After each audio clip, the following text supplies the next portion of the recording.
పెద్ద ఎత్తున విచ్చేసి వైఎస్ఆర్సీపీకి మద్దతుగా పనిచేసిన కార్యకర్తలకు, నాయకులకు, అలాగే అశేషంగా నిన్న ఓటర్లందరూ కూడా తరలి రావటం, వైఎస్ఆర్ కాంగ్రెస్ పార్టీకి మద్దతుగా తెలియజేసిన ప్రతి ఒక్కరికి కూడా పేరు పేరున ధన్యవాదాలు. అలాగే సహకరించిన మీడియాకు కూడా పేరు మీద ధన్యవాదాలు.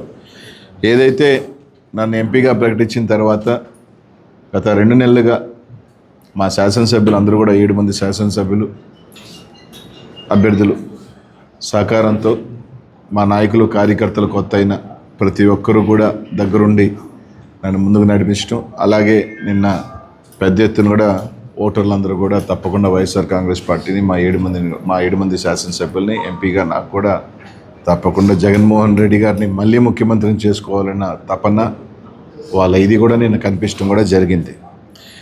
నిన్న 7కి 7 నియోజకవర్గాల్లో మీరు చూస్తే ఎప్పుడూ లేని విధంగా, అంటే ఎప్పుడో ఒక 15-20 సంవత్సరాల క్రితం జరిగిన వాతావరణం దాదాపు గత 10 సంవత్సరాలుగా మీరు తీసుకుంటే పల్నాడులో లేని వాతావరణం నిన్న చూడటం కూడా జరిగింది. నిన్న ఏదైతే ఏకపక్షంగా వైఎస్ఆర్ కాంగ్రెస్ పార్టీకి ప్రజలు మద్దతు తెలియజేస్తూ ఉన్నారు, మా శాసనసభ్యులు గెలుస్తూ ఉన్నారు నాకు సంకేతం వెళ్ళిన తర్వాత నిజంగా పోలీస్ని ప్రత్యేకంగా చెప్పుకోవాలి. మాచర్ల దగ్గర నుంచి తీసుకుంటే మాచర్ల నియోజకవర్గంలో మీరు చూస్తుంటే కరెక్ట్గా ఒక 3 రోజుల క్రితం సిఎల్ని, ఎస్ఎల్ని మార్చుకోవటం కూడా జరిగింది. మార్చుకున్న దగ్గర నుంచి నిన్న మీరు చూడండి, ప్రతి నియోజకవర్గంలో పోలింగ్ దాకా, పోలింగ్ తర్వాత తెలుగుదేశం చేసిన అరాచకం అందరూ కూడా చూశారు.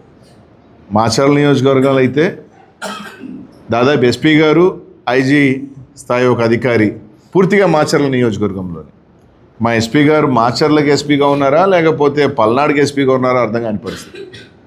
దాదాపు నిన్న 10 గంటల నుంచి పలానా ప్రాంతంలో సమస్య ఉందని ఫోన్ చేస్తామంటే ఎస్పీ గారు ఫోన్ ఎత్తరు.